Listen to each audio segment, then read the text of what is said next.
김해의 한 요양병원에서 투석 치료를 받던 70대 남성이 숨진 건 지난해 7월. 치료 중 출혈이 발생해 근처 큰 병원으로 옮겨졌지만 끝내 목숨을 잃었습니다. 투석 시작부터 사망 판정까지 불과 2시간여 만입니다. 국립과학수사연구원 부검 결과 사인은 혈액 투석 중에 발생한 과다출혈. 사고라는 말도 안 했고 우리도 모른다. 우리도 알 수 없다. 등이랑 엉덩이 쪽에, 배드 쪽에 피가 이렇게 좀 많이 출혈이 있었다.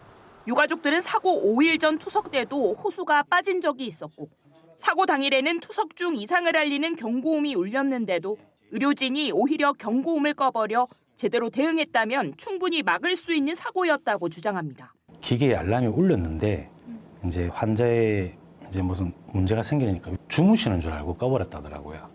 게다가 투석실에 설치된 CCTV는 녹화가 되지 않는 모형으로 정확한 사고 정황을 확인할 수도 없습니다.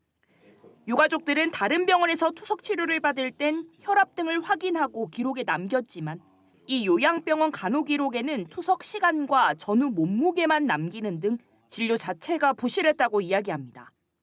해당 요양병원은 이번 의료 사고에 대해 유족들에게 죄송한 마음을 가지고 있다.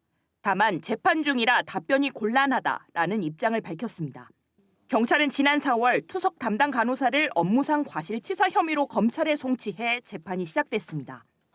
또 담당 의사와 병원장도 의료법 위반 혐의로 검찰에 송치했습니다. KBS 뉴스 김효경입니다. 김해의 한 요양병원에서 투석 치료를 받던 70대 남성이 숨진 건 지난해 7월. 유가족은 투석실에 설치된 CCTV를 확보하려 했지만 녹화가 되지 않는 모형이었고 병원에서 받은 건 사고 당일 간호 경과 기록지와 수혈 기록지, 투석 간호 기록지 6장이 전부였습니다. 경찰 조사와 소송에 필요한 책과 판례를 찾아보고 자료를 모으는 일 모두 유가족 몫이었습니다. 전문 변호사들도 다 있겠지만 저런들 상담 다 안 해봤겠습니까? 근데 어디까지나 입증의 책임은 유족이 다 해야 돼요. 의료 기록지는 환자나 가족이 받아볼 수 있지만 해석조차 어려운 게 현실입니다. 전문적인 특성 탓인데 재판에서 진다면 소송 비용까지 떠안게 됩니다. 백전백패, 계란으로 발치기 이런 이야기 계속 하는 이유도 입증이 워낙 어려워서 그렇거든요. 5년에서 7년 정도 걸리니까 그때 또 폐소까지 해보세요. 그러면 정말 2중 3중의 고통을 겪을 수밖에 없는 거예요. 최근 5년 사이 한국의료분쟁조정중재원에 접수된 의료분쟁조정은 1,600여 건, 한 해 평균 2,000건 넘게 꾸준히 생기고 있습니다. 이에 보건복지부는 5월부터 환자 대변인 제도를 시작했습니다. 의료사고 전문 변호사가 의료분쟁 피해자를 지원한다는 취지입니다. 모든 면에서 끝날 때까지 수시로 도움을 드립니다.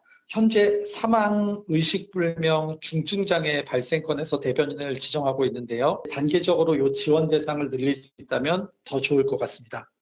이에 더해 환자단체는 의료진의 충분한 설명이 기본적으로 뒷받침되어야 한다며 제도 개선을 요구하고 있습니다. KBS 뉴스 김효경입니다.